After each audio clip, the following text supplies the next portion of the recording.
1. 코스피 코스닥 하락세, 외국인 매도세 지속. 국내 증시가 외국인 투자자의 연속된 매도세로 하락세를 보이고 있습니다. 외국인은 7개월 연속 순매도를 기록하며 코스피 보유 비중이 1년 6개월 만에 최저 수준으로 떨어졌는데요. 특히 미국 트럼프 전 대통령의 추가 관세 정책이 불확실성을 키우며 외국인 이탈이 가속화되고 있습니다. 2. 포스코 LNG 밸류체인 강화, 민간 최초 시운전 사업 추진. 포스코가 광양 LNG 터미널을 통해 국내 최초의 민간 LNG 저장 운영 시설을 구축했습니다. LNG 선박 시운전 사업에도 뛰어들며 국내 조선사와 협력해 안정적인 LNG 공급망을 확보하고 있는데요. 에너지 산업에서 포스코의 영향력이 더욱 커질 전망입니다. 3. 서울 아파트 거래 증가, 비강남권 매수세 확산. 서울 아파트 거래량이 회복세를 보이며 비강남권 지역에서도 매수세가 늘어나고 있습니다. 강남권 토지 거래 허가 해제 이후 상대적으로 가격이 덜 오른 지역으로 수요가 확산되는 모습인데요. 부동산 시장이 다시 활기를 찾을지 주목됩니다. 4. 일본 증시 급락, 트럼프 관세 정책 여파. 일본 증시가 트럼프 전 대통령의 관세 정책 발표 이후 급락했습니다. 니케이 평균 지수는 하루 만에 3% 넘게 하락하며 연내 최대 낙폭을 기록했는데요.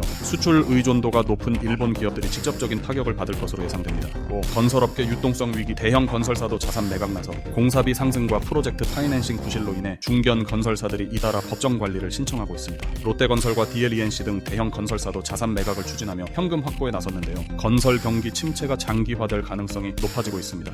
국민연금 역대 최고 수익률 15% 기록. 국민연금이 지난해 15%의 수익률을 기록하며 역대 최고 실적을 달성했습니다. 해외 주식과 대체 투자 비중을 확대하는 것이 주요 요인으로 꼽히는데요. 국내 주식시장의 부진 속에서도 글로벌 분산 투자의 효과가 빛을 발하고 있습니다. 7. 신생아 특례대출 급증, 한 달에 1조 원씩 신청. 출산 가구를 위한 신생아 특례대출이 소득 기준 완화 이후 급증하고 있습니다. 매달 1조 원씩 신청이 몰리며 1년간 총 13조 원이 넘는 대출이 집행되었는데요. 정부가 추가 완화 방안을 검토 중인 가운데 가계대출 증가에 대한 우려도 커지고 있습니다. 8. 서울 집값 상승세, 매물도 동반 증가. 서울 아파트 매물이 늘어나면서도 집값이 상승하는 이례적인 현상이 나타나고 있습니다. 똘똘한 한 채 선호 현상이 강해지면서 강남 3구를 중심으로 가격 상승이 두드러지는데요. 전문가들은 부동산 시장이 구조적인 변화 속에 놓여 있다고 분석하고 있습니다.